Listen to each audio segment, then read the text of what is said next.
অনেক দিন পরে এলাম এই দালালটাকে কিছু বলতে। এই দালালটার না সহ্য হচ্ছে না, বিশ্বাস করো। মারু যে মা হচ্ছে এটা মোটে এরকম এরকম ওর শরীরের মধ্যে এরকম এরকম এরকম এরকম করছে, বুঝেছো তো? সহ্য করতে পারছে না। না, ভিডিও টু ভিডিও করে, কিছু বলার নেই, বুঝলে? ভিডিও টু ভিডিও করে। মারু মাংস খাচ্ছে, পয়সা নেই অথচ মাংস খাচ্ছে, পয়সা নেই অথচ আলমারি আসছে, পয়সা নেই অথচ সিনেমায় যাচ্ছে। তোর কি রে? তোর থেকে তো পয়সা চায়নি, আর না দর্শকদের কাছে মুঝে দে দে তোর মতন করে চেয়েছে। তো তোর এত গায়ে জ্বালাটা হয় কেন? হ্যাঁ, কন্টেন্ট পাচ্ছিস না? তোর কি কন্টেন্টের অভাব হয়ে গেল? ছি ছি ছি ছি ছি ছি, আমি দিনের পর দিন দিনের পর দিন দেখে যাচ্ছি, দিনের পর দিন দিনের পর দিন দেখে যাচ্ছি। মারু, মারুর বর, মারু, মারুর বর। আর ওই দিকে তো দালাল আছে, চক্রবর্তী ফ্যামিলির পার্মানেন্ট দালাল। ওহ, সত্যি তোর কি ছাপ্পাটা পড়লো রে! কি ছাপ্পাটাই না পড়লো! হ্যাঁ, চক্রবর্তী ফ্যামিলির পার্মানেন্ট দালাল। ওহ বাবা রে বাবা, সোনার পাট্টা দিয়ে দিয়েছে না? তা তুই একটু দোপাট্টা নিয়ে বস, একটু ওড়না টোন্না গায়ে দিয়ে বস। কি করছিস এরকম ছোট ছোট হাতে? এরপর তো সিপ্লেস পড়বি, তারপর তো ফিতে বাঁধা পড়বি। উর্ফি জাভেদ হয়ে যাচ্ছিস তো তুই দিন দিন নিজেই। তুই ভাবতে পারছিস তুই কি করছিস? হ্যাঁ, ওরকম একটা বুড়ি মানুষকে নিয়ে তুই উর্ফি জাভেদ বলেছিলি, আর তুই এখন হাত কাটা নাইটি পরে গায়ে কোনো ওড়না না দিয়ে বেশ বসে পড়ছিস তো? লজ্জা শরম একেবারে। পয়সা হচ্ছে না? আর এই যে পয়সাটা যখন কণিকা একটুখানি উন্নতির মুখ দেখে একটু রোজগার করে নিজেকে একটুখানি সুন্দর করে সাজিয়ে গুছিয়ে ঘরদোর করে দেখাতো, তখন তোর জ্বলতো, চিরবির চিরবির চিরবির চিরবির করে জ্বলতো না? আর জানি কেন তোর জলে, জানি যখন তোর যেটা থাকে না তখন তুই সেটা নিয়ে জ্বলিস। যখন কণিকারা বাড়ি বানাচ্ছিল, মামনি বাড়ি বানাচ্ছিল, তখন তোর জ্বলে চিরবির চিরবির করে একেবারে গায়ের মধ্যে ঘামাচি বেরিয়ে গেছিল। ঘামাচি ঘামাচি রে বাবা, হ্যাঁ, সারা গায়ে তোর ঘামাচি বেরিয়ে গেছিল। সারা দিন রাত্রি সকাল নুন, ওই যে নুন শো, তারপরে মর্নিং শো, ইভিনিং শো, তারপরে কি জানো দুপুরবেলার কি বলে ওটা, নুন শো। হ্যাঁ, দুপুরেই তো হয় নুন শো। যাই হোক, তুই শো শো শো শো করতিস আর কি, বুঝলি? শু আর শো, এই তো তোর অ্যাকচুয়াল ব্যাপার, বুঝলি? শু আর শো, মানে সবার সাথে সবার শুয়ে পড়া। সবই তুই দেখিয়ে দিবি রে, কিচ্ছু বাদ রাখলি না। আর এখন পড়েছিস মারু আর মারুর বর। তা ওদের দে না শান্তিতে থাকতে। তুই ওদের দিকে তাকিয়ে আছিস কেন? না, তোর তো জ্বলছে না, জায়গায় জায়গায় জ্বলছে। মারুর বর ওই করেছে, মারুর বর গাড়ি কোথায় লুকিয়ে রাখলো, মারুর বর ওই করলো, মারুকে দিয়ে মারু দিন রাত্রি শুয়ে থাকে, মারুর বর চাকরের মতো খাটে। তোর বর খাটে না? হ্যাঁ, তোর বর খাটে না? তোর বর কি না করে? হ্যাঁ, কাজের বউ না আসলে বাসনটাও সকালবেলা মেজে দিয়ে যায়, রাত্রিরে বাসনটা ওই অর্ধেক দিন মেজে রাখে। তুই বলবি আমি তো সারাদিন এখন দোকান করি, আর না পাচ্ছি না গো, তুমি একটু বাসন কটা মেজে দিয়ে তারপরে এসে শো। এটাই তো বলিস, তারপর দুজন দুই ঘরে নাক ডাকার আওয়াজ। কি আনন্দ, কি আনন্দ, মহা আনন্দে আছিস তোর। ওই জন্য একটু গায়ে গতরে লেগেছে, বুঝেছিস? এখন আর তোকে যে শুটকি বলবে সে ভুল বলবে, এখন তোকে মুটকির পর্যায়ে বলা যায়। হ্যাঁ, এখন বেশ মুটকি হয়েছিস। তো যাই হোক, সেটা বড় কথা নয়। বড় কথা যেটা, সেটা হচ্ছে নিজের একটু সম্মানবোধটা রাখ। তুই না এত শিক্ষিত একটা মেয়ে, একটা শিক্ষিত মেয়ে এইরকম ভাবে একটা প্রেগনেন্ট মেয়ে যে তোর থেকে অনেক ছোট, তার পেছনে পড়ে আছিস। সে তো তোর মুখে মুখ, না সরি, থুতু ফেলতেও আসে না। সে তো তোর দিকে থুতু ফেলতেও আসে না, কিন্তু তুই দেখ, ও থুতু ফেললেও সেটা চাটছিস, ও সেটাতেও চাটছিস, সেটাতেও চাচ্ছিস, মানে ও যা যা করছে তুই সেটা চেটে চেটে খাচ্ছিস। সত্যি বাবারে বাবা, কি চাটুনি, কি চাটুনি মাছি হয়েছিস তুই! বাবারে বাবা, সোমনাথ তো দেখছি, সোমনাথ তো অসুস্থ। সুগার তো কোনো রোগই না, তোর কাছে সুগার কোনো রোগই না।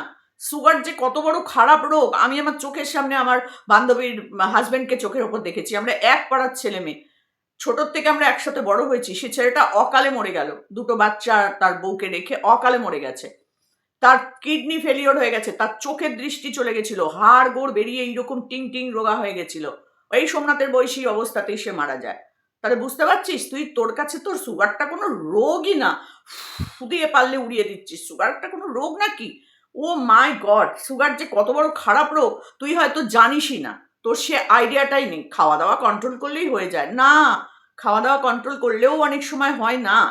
আমার বাবা বংশ, বংশ কথাটা আসছে না, বাবার বংশের, মানে আমার কাকা পিসিদের, আমার বাবার ছিল না, আমার কাকা পিসিদের সবার সুগার ছিল, সববার। আমি দেখেছি তো। তাহলে, আর চোখের ওপর ওই ছেলেটার মৃত্যুটা আমি নিজে, মানে দাঁড়িয়ে দাঁড়িয়ে দেখেছি, ওর শুরু থেকে শেষ অবধি সমস্তটাই আমি দেখেছি। ডায়ালিসিস করতে যেত, কি ভয়ঙ্কর কষ্ট আর ভয়ঙ্কর মৃত্যু যন্ত্রণা পেয়েছে ছেলেটা শুধুমাত্র সুগারের জন্য। আমার তো সোমনাথকে দেখে রীতিমতো ভয় লাগে। কি চেহারা ছিল আর কি হয়ে যাচ্ছে দিন রাত্রি। এই সেদিনকে গীতাদির বাড়িতে যখন গীতাদির মার কাজে এসেছিলাম, সোমনাথের সাথে আমার দেখা হয়েছিল।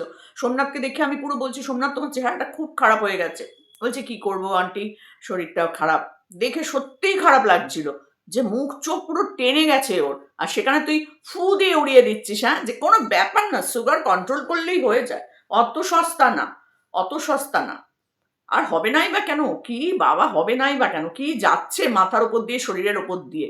যাকে পার্সোনাল ব্যাপার আমি কারো কখনো কোনোদিন বলিও না, বলতে চাইও না। কিন্তু তুই এটা কি করছিস, মারু মারু মারু, তুই ঝাড়ু খাচ্ছিস তারপরেও তোর মারু রোগ যাচ্ছে না রে। উফ, সত্যি মারু ভূতে ধরলো তোকে শেষ বেশ। আর এত ঝাড়ু খাচ্ছিস তাও তোর মারু ভূত নামছে না, কি অদ্ভুত ব্যাপার। একটা বাচ্চা মেয়ে, ছাড় না ওকে। তোর কি পিনটা দিচ্ছে, কোন জায়গায় তোকে পিন ফোটাচ্ছে বলতো, যে তোর এত গায়ে জ্বালা ধরছে? হুম, মাংস খাচ্ছে, এই খাচ্ছে, তুই খাচ্ছিস না? আগে এত মাংস খেতিস তুই? হ্যাঁ খেতিস? ওই তো সেই একরকম মাছ, তেলাপিয়া তেলাপিয়া তেলাপিয়া, তো তেলাপিয়া খেয়ে খেয়ে তোর তেল বেড়েছে, বুঝেছিস তো? এত তেল তোর কোথা থেকে হচ্ছে ওই তেলাপিয়া মাছ খাওয়ার জন্য। তা কই এখন তো সেই তেলাপিয়া মাছ আসছে না। এখন তো দিব্যি বিরিয়ানি অর্ডার করছিস, খাচ্ছিস, চাউমিন অর্ডার করছিস, খাচ্ছিস, নিয়ে আসছিস বাড়িতে। আগে ছিল এগুলো তোর? ছিল না তো। তখন তো তোর বরের পয়সা জল গরম হতো না। তুই তো নিজেই বলেছিস জল গরম হতো না। তো তখন যদি তোর বর 10,000 টাকা মাইনে পায়, এখন 12,000 পায়।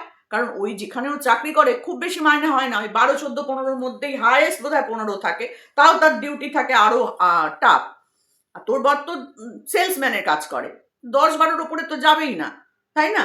তো সেখানে তোর সমস্ত দায়িত্ব নিয়ে, সমস্ত খরচ চালিয়ে তারপরেও তোরা বেড়াতে যাচ্ছিস। তা তোর পয়সাটা কোথা থেকে আসছে? তুই ইউটিউব করে আনছিস, তাহলে সেখানে যদি মারু ইউটিউব করে পয়সা রোজগার করে, আর সেখানে যদি সে কিছু কেনে, কিছু খায়, তাহলে তো তোর গায়ে লাগছে কেন?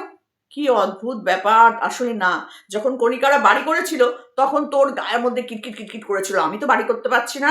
তখন তুই, সে মনে আছে, সামনের ওই টালির শেডটা দেখিয়ে বলেছিলি, আমার যদি এখানে একটা সুন্দর বাড়ি থাকতো, একটা বেশ বেড়া থাকতো, একটা বাগান থাকতো। মানে তোর নিজের বাড়ির শখ, কোলবালিশ করে ফেললি, বাড়ি থেকে বেরিয়ে যাচ্ছিস, ভাড়া বাড়িতে চলে যাব। এটা তুই বহুদিন ধরে বলেছিলি, আমার নিজের বাড়ি, নিজের নিজের নিজের, সবই তো তোর নিজের। শ্বশুর শাশুড়ি আর কদিন, তারপর তো তোরই নিজের সব। ননদের তো বিয়ে হয়ে গেছে, সে আর কি করবে, হয়তো ভাগ নেওয়ার জন্য কিছু টাকা পয়সা নেবে, বা হয়তো বলবে মেয়ের বিয়ে দিয়ে দিয়েছি, আর কিছু নেই, সব এখন আমাদের। তুই যা বদমাইশ মেয়ে ছেলে, তোর বরের তো মেরুদণ্ড, কোনো দণ্ড নেই। তো সেখানে তুই এক ফোঁটাও ননদের দিকে আর তাকাবি না। এই বাবা মা আছে বলে ওরা একটু আসে, বাবা মা চোখ বুঝলে পরে কোনো এন্ট্রিই থাকবে না। আর যদিও থাকে, ওই ভাগনা ভাগ্নি একটু আসবে। বোন আর বোনের বর অতটা এন্ট্রি আসবে না, কারণ ওরা তোকে সেইভাবে পোষায় না ওদের, তোকে বুঝলি তো? তোর মতন মেয়ে ছেলে যারা, বা শ্বশুর শাশুড়ির জন্মদিনের দিন একটা শাড়ি পরতে পারলি না, তুই আবার অন্যের খুদ ধরে বেড়াস? হ্যাঁ? কেন, তুই তো বাড়ির একটা মাত্র ছেলের বউ, ডিম খাইয়ে জন্মদিন মানে বিবাহ বার্ষিকী করে ফেললি। তো তোকে কি বলা যায় বল? তুই যে এত খুঁত ধরে বেড়াস, তোর তোর খুঁততে ভর্তি, তুই তো আর খুঁতখুঁতুনি। তোর নিজের মধ্যে কি কি গুণ আছে নিজে একবার ভেবে দেখিস তো, কি কি গুণ আছে? বাড়ির থেকে চলে গেলি কেন? হাঁড়ি কড়া পাতিল খাট বিছানা সব নিয়ে বাড়ির থেকে চলে গেছিলি কেন? আসলে মন্দিরাকে কপি করতে গেছিলি, তাই না? মন্দিরা চালিয়ে নিতে পারতো, তো তুই পারলি না কেন? তুই হচ্ছিস কিপটে, আমরা তো সেটা জানি। তুই হচ্ছিস কঞ্জুস, বুঝেছিস তো? যে আরে বাবা, 4,000 টাকা ঘর ভাড়া চলে যাচ্ছে, ইলেকট্রিক বিল চলে যাচ্ছে, এই যাচ্ছে ওই যাচ্ছে, আমার খাওয়ার খরচ যাচ্ছে, আমি এবার কি করব? আমি এবার কি করব? আমার এত টাকা চলে যাচ্ছে, ওখানে তো আমার বর দিত। ব্যাস, বরকে তেল মালিশ করে করে করে করে নিয়ে চলে এলি ফ্ল্যাটে। তো লজ্জা করে না? তুই এবার লোককে বলিস, কোন দিক থেকে তুই লোকের বিচার করতে বসিস আমি জানি না। এখন মারু প্রেগনেন্ট, এখন আর তোর সহ্য হচ্ছে না। এই প্রেগনেন্সি নিয়ে তোর প্রতিটা দিন কথা বলতে হচ্ছে। কতটা নিচু মন মানসিকতা তুই ভাবতে পারিস? একটা পড়াশোনা জানা মেয়ে কখনো এই সব নিয়ে ভিডিও বানায়? অনেক কিছু কন্টেন্ট আছে তার। কিন্তু তোর দেখ, কোন মেয়ের প্রেগনেন্ট, কোন বর রোজগার করে না, কার বউ পালালো, কার বর এই করলো, কার বাচ্চার ওই হলো, কার বাচ্চা এই করলো। তোর শুধু এই সব, নিজেকে নিয়ে ভিডিও কর না। নিজের ব্লগ ভিডিওগুলোতে দেখ একবার তুই নিজে কি করছিস, দেখ ওখানে তো করে সে নেতিয়ে হেগে পেদে এক একটা কাণ্ড করিস, আর এইখানে এলে লোককে হাগাস পাদাস। তুই চিন্তা করতে পারছিস তুই কত বড় ধুরান্ধর মেয়ে? একই মানুষের দুটো করে ক্যারেক্টার একই সাথে তুই দেখাস, ওইখানে নিজের ব্লগ চ্যানেলে গিয়ে তুই করে নেতিয়ে পড়ে যাচ্ছিস। তোর এত কষ্ট, কোমরে ব্যথা, কাশি, গলা ব্যথা, মানে নানান রকম রোগ তোর, এত রোগ, তার মধ্যে এখন আবার দোকান, ওই আর এক মানে ন্যাকামোর কাজ, সেটা দেখাচ্ছিস। কর, এইসব করে নিজের লাইফটাকে অন্যভাবে চালা। এই কন্ট্রোভার্সি চ্যানেলের সেই নোংরামোটা নাই বা করলি? হ্যাঁ কর, অন্য কাউকে নিয়ে কর না কন্ট্রোভার্সি। একটা প্রেগনেন্ট মেয়ে, বাচ্চা মেয়ে প্রথমবার মা হচ্ছে, তার পেছনে এরকম কাঠি দিয়ে পড়ে আছিস কি কারণে রে? হ্যাঁ, ও তো বললাম না তোকে, থুতুও ফেলতে যায় না তোর নাম করে। তারপরেও দেখ তোর কি অবস্থা। মারু আর মারুর বরকে না বেঁচে খেলে তোর চলছে না। আর এই এদের সাথেই তুই গেছিলি দীঘা ঘুরতে, হ্যাঁ? এদের বাড়িতে গিয়েই তুই তোর পোষ্যটাকে রেখে এসেছিলি। কুছ তো শরম কর, কুছ তো শরম কর। যে এরা আমাকে একটা সময় আমার এই পোষ্যটাকে রেখেছিল, মানুষকে একটুখানি অন্তত তার ইয়েটা দে। না, সেটা না, উপকারীর উপকারটা ভুলে যাস তুই। তুই উপকারীর উপকার ভুলে যাস, ভালোবাসা ভুলে যাস। আসলে তুই কোনোদিন কাউকে ভালোবাসিসনি নিজেকে ছাড়া। নিজেকে ছাড়া তুই কোনোদিন কাউকে ভালোবাসিসনি। নাহলে নিজের বাড়ির পোষ্যটাকে অনলি দই ভাত দই ভাত দই ভাত, আর মাংসটা আবার দেখাতে হয় মাঝে মধ্যে, এই যে আজকে মাংস দিয়ে খাওয়াচ্ছি। মাংস সেদ্ধ হয় কিন্তু ওর পাতে যায় কিনা সেটা আবার পরীক্ষা নিরীক্ষা করে বুঝিয়ে দিলি। এই যে এরকম করে চটকে চটকে মেখেছি, তোমরা দই ভাত আর মাংস ভাত বুঝতে পারো না, আমাদেরকে বোকা বানিয়ে দিলি, আমরা কিচ্ছু বুঝতে পারি না। তো তুই তো সব বুঝিস, সব বুঝে শুনে এইসব নোংরামোগুলো কেন করছিস? একটুখানি ঠাকুর দেবতা নিয়ে পুজো টুজো কর। বাড়িতে একটা গপু রয়েছে, তার কথা তো একবার তোর মুখ থেকে বেরোয় না রে। এই সন্ধে দিলাম, সন্ধে বাতি দিলাম, এই করলাম সেই করলাম, সন্ধে পুজো দিয়ে এলাম, ছাই দিলি তুই, কচু করিস তুই। যেদিনকে ভিডিওতে একটু দেখানোর হয় সেই দিনকে একটু টুং টুং টুং টুং টুং, ব্যাস। তার বাইরে আর কিচ্ছু নেই। কেন তোর বর প্রতিদিন উঠে বাসি ঘর মুছে ঠাকুরকে দেবে? কেন দেবে? তুই কেন দিবি না? সিংহাসন তো তুই এনেছিস বাড়িতে আলাদা করে। একই বাড়িতে দুজন শাশুড়ি বৌমা থাকলে কোনোদিন আলাদা করে পুজো হয় বাড়িতে?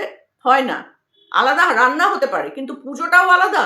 ছি ছি ছি ছি ছি ছি, তুই আবার ডায়লগ মারিস? হ্যাঁ, জন্মাষ্টমীর দিন ঠাকুরকে খেতেই দিলি না, অথচ ওই দিন মানে গোপু থাকলে পরে বাড়িতে কত কিছু হয়। নকশা মারো না, নকশা। তোমার নকশা তুমি তোমার জায়গায় গুজে রাখো, কিন্তু এই যে অন্যদেরকে তুমি গুজানোর চেষ্টা করো, এইটা বন্ধ করো। ছি, নোংরা মেয়ে, নোংরা মানসিকতার একটা মহিলা। নিজে তো প্রেগনেন্ট হতে পারলো না, ওই যেই দেখলো মারু প্রেগনেন্ট হয়ে গেছে, ই বাবা এখন তো মারুকে আমার চিবিয়ে চিবিয়ে খেতে হবে। আমি হলাম না, তুই হয়ে গেলি, আমার বাড়ি হচ্ছে না তোদের বাড়ি হয়ে গেল, ব্যাস অমনি মামনিকে আর একে চিবিয়ে চিবিয়ে খেলো। এবার যে ওদের বাড়ি ভদ্র হয়ে ওরা ওদের মতন থেকে গেল, ব্যাস গুতুনি খেয়ে, রাম গুতুনি খেয়ে ওদের মুখ থেকে বেরিয়ে এসছে। এখন পড়েছে মারুর ওপরে। মারুও যদি এরকম কণিকাদের মতন একখানা গুজিয়ে দেয়, একদম ঠিক হয়ে যাবে, একদম ঠিক হয়ে যাবে। আমি তো বলবো মারুকে যে একটা স্টেপ নাও ওর ওপরে। অসভ্য নোংরা মহিলা। চল বন্ধুরা, মাথা গরম হয়ে যাচ্ছে, ফ্যান বন্ধ করে একই করছি, তার মধ্যে চায়ের বাড়ির বাইরে বৃষ্টি, গুমোট একটা আবহাওয়া হয়ে রয়েছে, আর তার মধ্যে ওই সব দেখছি। মারুর পয়সা নেই, মাংস খেলো। মারুর ওই নেই, কে দিল আলমারি, ওই করলো সেই করলো। তুই কোত্থেকে আলমারিগুলো কিনছিস? কে তোকে দিচ্ছে? তোর ওইখান থেকে বিদেশ থেকে তোকে পাঠাচ্ছে, আসলে বিদেশ থেকে তোকে পাঠাচ্ছে তোর মুখ বন্ধ রাখার জন্য, আর কোনো কিছুর জন্য না। কি আছে তোর যে তোকে পাঠাবে গিফট? ছাতা। তোর মুখটা বন্ধ রাখার জন্য তোকে তেল দিয়ে যাচ্ছে, যাতে তুমি আর মন্দিরাকে নিয়ে অন্তত বাজে কথা বলো না। কারণ তুই তো বাবা সব তো টুকটুক টুকটুক করে রেখে দিয়েছিস ব্যাগের মধ্যে ভরে, না? ওই জন্য তোকে একটা ব্যাগ দিয়েছে, বুঝেছিস? যে এই ব্যাগের মধ্যে তুমি তোমার ওই কথাবার্তাগুলো সব ঢুকিয়ে রাখবে, দিয়ে চেন টেনে রাখবে, মুখ খুলবে না। তোমাকে আমরা গিফট দিয়ে যাবো। মন্দিরাও দিচ্ছে আর ওই দিদিরাও দিচ্ছে, কি করবে? আর যেহেতু তুই আর মন্দিরা সম্পর্কে, সোমনাথ সম্পর্কে আর কোনো কথা না বলিস, তার জন্যই ওই ব্যাগ দিয়েছে, যে সব ঝুলির মধ্যে ভরে চেন টেনে রাখো। তোমাকে আমরা প্রায় দিনই ব্যাগ পাঠাবো। পাঠিয়েছে। লজ্জা শরম একেবারে নেই, নির্লজ্জ মহিলা। ছি, অন্যকে চেটে চেটে আর চাটুনি বুড়ি তৈরি হয়েছে, বুঝলে? ওর পাশে তোমরা যদি দাঁড়াও না, ওর গা থেকে মিক্সড গন্ধ পাবে। এক একটা মানুষের শরীরে এক এক রকম গন্ধ বেরোয়, কেউ বডি স্প্রে দেয়, কেউ পাউডার দেয়, এই দেয়। এর গা থেকে শুধু পচা মাংসের গন্ধ পাবে, কারণ এ তো মানুষের চাটে, বুঝতে পারছো তো? তো সেই সব গন্ধ বেরোবে ওর গা থেকে। কেউ ওর সামনে যেও না, ভুল করেও যেও না। গায়ের রং ধলা হলেই কি আর মন ধলা হয় গো? হয় না, হয় না। তো বললাম ওই চকচক করলেই শোনা হয় না, এ হচ্ছে সেই চকচক করছে, গায়ে লিপস্টিক লাগিয়ে ডিপ ডিপ কালারের নাইটি পরে, গায়ে ওড়না নেই, কিচ্ছু নেই। আমরাও একটা নাইটি পরেছি, এত দূর ওটা হাতা, ঠিক আছে, এতটুকুনি দেখা যাচ্ছে। আর তোর একবার দেখিস তো নিজেকে। ছি, থু।